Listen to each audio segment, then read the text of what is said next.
하나생명, 교보생명 등 대형 생보사들을 중심으로 카드 결제 기피 현상이 이어지고 있는 가운데 22대 국회에서도 보험료 신용카드 납부 의무화를 추진해 귀추가 주목된다. 국회 문턱 넘지 못한 보험료 카드납 의무화. 22대 국회에서 다시 재추진. 더불어민주당 이정문 의원은 최근 보험료 카드 납부를 의무화하는 내용의 보험업법 개정안을 발의했다. 개정안은 보험료 결제는 현금 또는 신용직불 선불카드로 납부 가능, 보험계약자에게 보험료 카드 결제를 이유로 불리한 대우 불가 등의 내용이 담겼으며 이를 위반하면 1년 이하의 징역 또는 1,000만 원 이하의 벌금에 처한다는 처벌 조항도 포함됐다. 이 의원은 신용카드 이용의 보편화로 보험 상품에 대한 카드 결제 수요는 증가하고 있으나 보험사들은 카드 수수료 부담을 이유로 보험료의 신용카드 납부를 축소하거나 보장성 보험 등 특정 보험 상품에만 카드 납부를 허용하고 있다고 지적했다. 이어 이러한 보험회사들의 신용카드 납부 제한은 저금리 기조로 자산 운용 수익이 저조한 데 기인하고 있으나 소비자의 권익을 제한하고 신용카드 이용자를 차별하는 행위라는 의견이 지속적으로 제기되고 있다고 덧붙였다. 앞서 이 같은 내용을 담은 법안은 지난 19대 국회부터 지속 발의됐으나 그동안 국회를 통과하지 못했다. 정부와 금융감독원은 소비자의 결제 편의를 위해 보험료 카드 납입을 추진해왔다.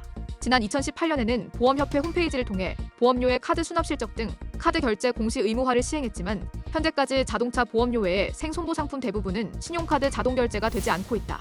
이에 지난해 국회 국정감사에서도 이 같은 문제점이 지적된 바 있다. 대형 보험사도 기피하는 카드 납부, 수수료 부담이 원인. 실제로 생명손해보험협회 보험료 신용카드 납지수에 따르면 올 1분기 기준 생명보험사는 전체 상품 중 3.8%, 손해보험사는 30.5%만 카드 결제를 허용하고 있다. 이마저도 전분기 대비 각각 0.3%피, 0.2%피 감소한 수치다.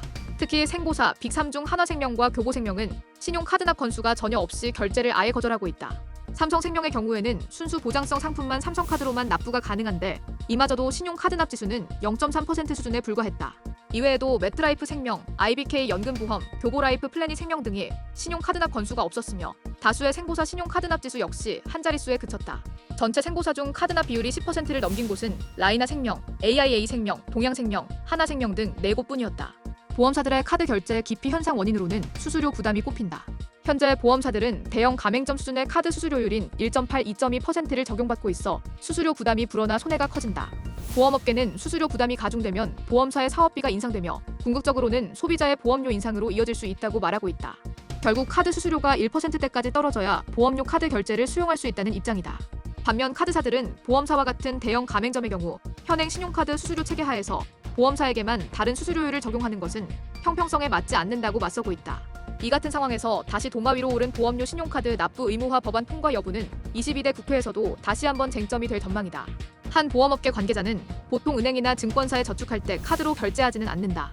이와 별 차이 없는 저축성 보험만 카드납을 하라는 것은 맞지 않다면서도 고객들의 불편함이 있는 만큼 적정한 수수료율 조절이 필요하겠다고 전했다.